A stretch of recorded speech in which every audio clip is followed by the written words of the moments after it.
Ya, hari ini adalah atau salah satu hari penting karena kita akan ada pidato dari Powell yang kebetulan juga bersama dengan Christine Lagarde dan juga Andrew Bailey dari BOA. Jadi kita akan lihat Bank Sentral akan berpidato di salah satu acara yang diselenggarakan oleh ECB. Kemudian ada beberapa data ekonomi yang juga menjadi catatan penting, termasuk menjadi pemantauan dari Federal Reserve. Kira-kira apa itu? Ini adalah ulasannya. So, faktor penggerak market sampai hari Senin kemarin adalah terkait dengan melemahnya US dollar kembali berlanjut walaupun ada status akhir bulan ataupun akhir kuartal kemarin. Sepertinya yang kemarin sempat kita singgung terkait dengan potensi yang bisa saja menguatkan, ternyata bisa jadi hanya berdampak tipis karena sehari sebelumnya di hari Jumat yang lalu itu sudah sempat mengalami rebound ataupun penguatan. Tapi sebaliknya di malam hari tadi kita tidak melihat sama sekali kenaikan ataupun penguatan US dollar yang sangat signifikan. Artinya sangat potensial yang kita artikan di situ adalah market sudah mengantisipasi sebelumnya. Kemudian ada beberapa agenda data ekonomi termasuk juga perkembangan terbaru terkait dengan kekhawatiran ataupun kecemasan dari ekonomi. Jadi itu sebabnya kenapa US dollar akhirnya kembali tergelincir ataupun melemah. Nah, di sisi lain stock market atau indeks saham kembali melanjutkan atau catatkan rally. Bahkan S&P 500 ataupun bahkan Nasdaq itu sudah cetak rekor baru. Jadi kalau kita perhatikan dari apa yang sempat kita bahas dalam 2 minggu terakhir, terutama kaitannya dengan Nasdaq, kita sempat singgung terkait dengan V-shape recovery ataupun V-shape pattern yang kemungkinan akan kecenderungannya mendorong harga untuk bergerak lebih tinggi lagi. Nah, kelihatannya beberapa faktor ini yang mungkin menjadi faktor penunjang, selain tentunya ditunjang oleh faktor dari sektor teknologi, tentunya secara keseluruhan Wall Street terdukung oleh ekspektasi penurunan suku bunga dari Fed yang diperkirakan akan terjadi paling cepat di bulan Juli, paling lambat di bulan September. Kemudian juga ada ekspektasi dari RUU pajak ataupun bahkan yang kita sebut dengan RUU spending yang kemungkinan atau diperkirakan akan tercapai atau lolos Senat malam nanti. Jadi kalau kita harapkan ini bisa terjadi, sebetulnya konsekuensinya yang mungkin bisa terjadi adalah kalau memang ternyata pemangkasan pajak itu disetujui oleh Senat, kemudian lolos menjadi undang-undang dan ditandatangani oleh Presiden sebelum tanggal 4 Juli, maka ini persis dengan apa yang dikatakan oleh Trump bahwa mereka akan mengincar untuk pemangkasan pajak di sisi perusahaan. Kalau begitu berarti perusahaan akan relatif atau income perusahaan akan relatif lebih tinggi ataupun lebih profitable. Kalau itu yang terjadi berarti itulah yang membuat kenapa faktor yang menyebabkan saham rally. Nah, di sisi lain mungkin kita akan juga perlu menanti ataupun menunggu sampai terkait dengan deadline tarif ya, karena sampai saat ini deadline tarif menurut saya ini adalah salah satu faktor yang mungkin akan mengganggu rally dari indeks saham tersebut. Ya, kita lihat saja dalam 1 minggu ke depan. Tapi sebelum itu, karena itu adalah deadline-nya di tanggal 9 Juli, mau tidak mau yang akan kita fokuskan minggu ini adalah non-farm payroll. Nah, sebelum non-farm payroll tentunya akan ada rangkaian data seperti ISM manufacturer nanti malam, kemudian data ADP besok malam, kemudian juga diakhiri dengan non-farm payroll termasuk juga ISM non-manufacturer PMI. Oke, berlanjut dengan apa yang terjadi pada US dollar. Jadi beberapa faktor ini adalah yang disampaikan seperti halnya oleh JP Morgan ataupun bahkan Goldman Sachs. Jadi faktor pertama bergesernya sentimen terhadap US dollar. Salah satunya kalau kita perhatikan adalah ada flight to safety yang biasanya kecenderungannya memihak kepada US dollar. Ternyata untuk kali ini berpihak kepada Swiss franc. Dan kalau Anda perhatikan mata uang Swiss franc atau Anda bisa lihat di situ USD Swiss franc itu mengalami penurunan yang signifikan. Dan itu sudah terjadi sejak perang Israel-Iran. Jadi kalau misalkan lihat dari statusnya, safe haven-nya masih berkutat ataupun berpihak kepada Swiss. Nah, ini hal yang mungkin juga akan menjadi faktor pendorong berikutnya, termasuk juga untuk potensial USD Japanese Yen mengalami penurunan, alias yen-nya mengalami penguatan, kemudian juga emas sebagai safe haven. Itu pula yang menyebabkan kenapa emas tidak lanjutkan penurunan di bawah 3255 sampai tadi malam. Nah, tapi apakah ini akan menjadikan sumber dorongan berikutnya untuk emas untuk potensi memanfaatkan pelemahan US dollar? Kita tunggu lagi karena ada beberapa sentimen yang juga masih tetap harus dicatat di situ. Ya, faktor kedua adalah ekspektasi pemangkasan suku bunga Fed, dan saya rasa ini yang akan menjadi faktor pemicu lainnya untuk kenaikan dari emas ataupun bahkan indeks saham ya. Posisinya begini, kalau memang ternyata semakin cepat atau kita anggap saja semakin besar kemungkinannya untuk terjadi pemangkasan, mungkin di bulan Juli ataupun bahkan di bulan September, sebetulnya market sudah tidak masalah. Yang terpenting saat ini adalah paling penting bagi market bahwa nantinya Bank Sentral atau Federal Reserve itu akan melanjutkan penurunan suku bunga yang sempat jeda di atau di beberapa bulan terakhir ya. Kalau kita lihat dari sejak Januari dia jeda sampai ke pertemuan Juni pun dia jeda, ya berarti otomatis yang diharapkan adalah Juli atau di bulan September. Kemudian terkait dengan ekspektasi ini juga memicu keuntungan atau dimanfaatkan dengan sangat baik oleh euro. Mata uang euro relatif menguat. Padahal kita tahu bahwa sejak beberapa bulan terakhir saat Fed memutuskan untuk jeda atau menahan suku bunga sampai ke bulan Juni, justru ECB getol-getolnya melakukan pemangkasan sampai total kurang lebih 10 kali pemangkasan sebesar 25 basis poin masing-masing. Jadi kalau kita lihat harusnya statusnya adalah US dollar masih lebih kuat daripada euro. Tapi posisi ini berbalik atau bergeser. Jadi sejak ada ekspektasi penurunan suku bunga lebih lanjut dari Fed, akhirnya market saat ini switch pandangan mereka, di mana mereka melihat ada kemungkinan ECB kayaknya udah akan menahan suku bunga. Artinya setelah 10 kali penurunan, kelihatannya ECB akan mempertahankan terlebih dulu atau jeda, mungkin 1 atau 2 pertemuan ke depan. Kemudian di sisi lain, sambil memanfaatkan atau mengharapkan terjadi penurunan suku bunga dari Federal Reserve. Dengan demikian nantinya dolar akan relatif lemah, sementara euro akan relatif bertahan karena suku bunga dipertahankan, berarti dia akan mengalami penguatan. Nah, itu yang kemungkinan bisa terjadi ke depan.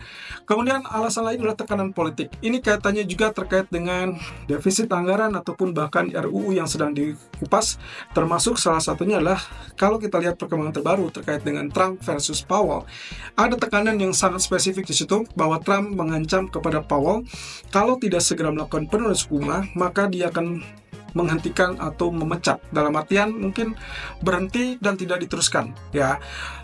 Untuk diketahui bahwa jabatan untuk Powell sendiri baru akan berakhir di sekitaran bulan Mei 2026. Jadi kalau misalkan dengan ancaman terbaru dari Trump, itu diperkirakan akan diganti di bulan Januari. Padahal bulan lalu atau minggu lalu lebih tepatnya, saya sempat membaca kemungkinan Trump akan memberikan kurang lebih di bulan September ya. Calon penggantinya sudah ada sekitar 4 orang. Kemudian ya ternyata untuk yang terbaru ini mengerucut ke bulan Januari. Intinya sih kalau misalnya lihat dari peluangnya, kelihatannya Trump mungkin sedikit memberi waktu antara Juli atau September di pertemuan FOMC. Kalau memang ternyata Powell bisa mengindikasikan penurunan suku bunga, itu pun let's say mungkin dengan data ekonomi, kalau data ekonominya menunjang, akan terjadi kalau tidak Juli adalah September. Nah, tapi di sisi lain, kalau ternyata sampai September tidak ada pemangkasan, ya otomatis Powell akan dipecat oleh Trump dan kemungkinan akan diberlakukan di bulan Januari. Siapa saja calonnya? Yang kemungkinan paling memungkinkan adalah calonnya ini kelihatannya adalah figur yang sosoknya mungkin bisa dibilang kategorinya ultra dovish. Ini karena untuk memenuhi permintaan ataupun ekspektasi dari Trump untuk memangkas suku bunga. Bahkan ancaman atau kecaman dari Trump kepada Powell adalah seharusnya suku bunga bank sentral itu sudah harusnya ada di 1%.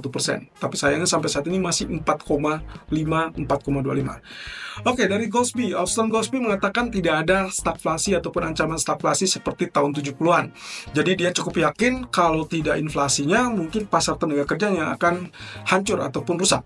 Nah, tapi juga tidak menutup kemungkinan kalau misalkan keduanya berbarengan akan relatif memburuk. Ya, jadi ada mungkin inflasi memburuk atau di sisi lain ada pemecatan atau PHK besar-besaran di lapangan pekerjaan. Ya, kita akan lihat ke depannya apakah ini bisa terwujud atau tidak. Yang jelas salah satu atau dua-duanya itu yang menjadi catatan bagi Fed. Artinya kalau kita kembali ke sinyal apa yang dilakukan oleh Powell di minggu lalu, Powell memberikan indikasi mana salah satu di antara inflasi dan juga lapangan pekerjaan yang relatif lebih cepat untuk turun. Nah, kalau misalkan salah satu itu terpenuhi, seperti contohnya misalkan non-farm payroll di hari Kamis nanti, ya maka kemungkinan terbuka peluang untuk pemangkasan lebih cepat. Tapi kalau tidak, ya otomatis mereka akan perkirakan mungkin sekitar September atau bahkan di bulan Oktober. Oke, ini adalah prediksi Morgan Stanley terkait dengan harga minyak. Kalau beberapa waktu lalu mereka memperkirakan terkait dengan perang, kemudian memicu kepada kenaikan sampai 100 ataupun bahkan 130 dolar.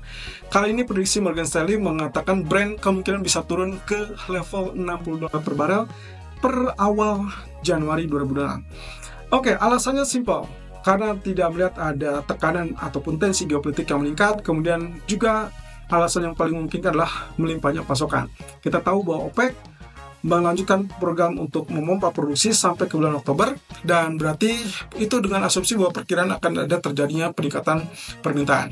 Tapi di sisi lain, Morgan Stanley menilai kemungkinan non-OPEC itu akan memasok sekitar 1 juta barrel, dan jangan lupakan juga kemungkinan untuk potensinya adalah dia memperkirakan akan ada kelebihan pasokan sekitar 1,3 juta barrel per hari yang ada di tahun 2026. Jadi dengan pasokan yang melimpah, tingkat permintaan yang bisa diimbangi atau bahkan relatif lemah, nantinya mungkin kita akan lihat harga akan relatif tertekan. Catatannya gini teman-teman, Morgan Stanley menyatakan atau mengeluarkan prediksi ini sewaktu minyak Brent berada di kisaran $67 per barel, dan saat itu WTI atau crude oil yang saat ini kita perhatikan itu masih bertahan di level $64. Artinya ada selisih sekitar $3. Berarti kalau misalkan prediksi dari Morgan Stanley Brent crude oil akan turun ke level $60, maka kemungkinan WTI itu kemungkinan akan turun sampai di bawah $60. That means probably 57 atau bahkan $56. Nah, apakah itu bisa lanjut atau tidak tergantung dari apa yang terjadi perkembangan selanjutnya terhadap ekonomi global. Nah, sementara ini adalah Goldman Sachs memberikan kurang lebih prediksi mereka terkait dengan suku bunga Fed yang terbaru. Mereka yang awalnya hanya memperkirakan di bulan Desember bergeser ke bulan September. Jadi ini semakin maju, dan kemungkinan kita akan lihat alasan yang paling mendasar adalah kaitannya dengan posisi dari data ekonomi yang relatif lebih lemah tentunya. Nah, dari beberapa rangkaian di pernyataan ataupun sikap dari beberapa pejabat, Raphael Bostic hanya memperkirakan 1 kali, Michelle Bowman dan juga Christopher Waller memperkirakan Juli paling cepat, dan sementara itu dari pernyataan ataupun testimoni Powell minggu lalu, dia hanya memberikan indikasi terbuka untuk Juli asalkan data mendukung, dan itu juga harus memastikan dari inflasi Juni, Juli, dan Agustus. Berarti kalau begitu, secara tidak langsung dia menyatakan tidak mungkin Juli. Karena kalau misalkan dia tekankan sampai inflasi Agustus, ya otomatis inflasi Agustus itu baru akan rilis di bulan September. That means no way kita akan mendapatkan pemangkasan di bulan Juli. Nah, dengan indikasi tersebut berarti dia mengacu kepada mau tidak mau ada ancaman dari Trump tersebut untuk melakukan pemangkasan lebih cepat. Dan kalau tidak, berarti kita akan lihat potensi yang akan terjadi ke depan. Kisru ataupun chaos ataupun bahkan ketidakpastian ataupun ketidakpercayaan pasar kepada lembaga independen, kemungkinan itu akan memicu tingkat permintaan kepada safe haven kembali. Oke, economic calendar untuk hari ini kita akan lihat inflasi dari zona Eropa, dan itu dirilis di jam 4 sore. Perkiraannya adalah stabil di 2,3% untuk core CPI-nya, sementara untuk CPI utama itu akan ada kenaikan sampai ke 2%, dari 1,9 menjadi 2%. Catatannya begini, kalau misalkan datanya tetap atau sesuai dengan ekspektasi atau lebih tinggi daripada ekspektasi, berarti fix. Yang akan kita dapatkan ke depan adalah ECB akan jeda suku bunga, artinya tidak akan ada pemangkasan, tapi sebaliknya, kalau dia turun lagi, anggap saja di bawah 1,8%, maka kemungkinan kita akan dapatkan potensi bahwa ECB bisa saja membuka peluang untuk cut rate kembali. Nah, sementara untuk nanti malam, kita dengarkan dengan Fed Chair Powell, kemudian Bailey, dan juga Lagarde. Dengan catatan, bagi saya peluang yang paling besar kemungkinan direspon adalah Powell. Untuk kali ini, kalaupun minggu lalu sudah selesai, maka minggu ini mirip kurang lebih dengan minggu lalu ya. Kalau tidak ada perubahan statement, maka yang paling memungkinkan adalah market tidak akan terlalu bergoyang, ataupun dalam artian tidak bergerak terlalu banyak. Tapi sebaliknya, segala sesuatu terkait dengan suku bunga, either itu tentang percepatan atau mungkin perlambatan terkait dengan kapan penurunan suku bunga itu akan terjadi, maka itu akan menggerakkan market secara signifikan. Nah, untuk data ekonomi, kita akan fokus dengan data PMI, tapi kali ini berhubung datanya berbarengan antara S&P atau versi S&P dengan versi ISM. Seperti biasa teman-teman, saya selalu menekankan fokuslah kepada data versi ISM karena itu yang paling menggigit. Jadi pastikan Anda lihat di jam 9 ISM Manufacturing PMI. Nah, kalau misalkan angkanya relatif lebih tinggi, tentunya dolar akan menguat, sementara kalau lebih lemah berarti dolar akan melemah. Dan George Job Opening juga salah satu catatan untuk melihat posisi pasar tenaga kerja Amerika.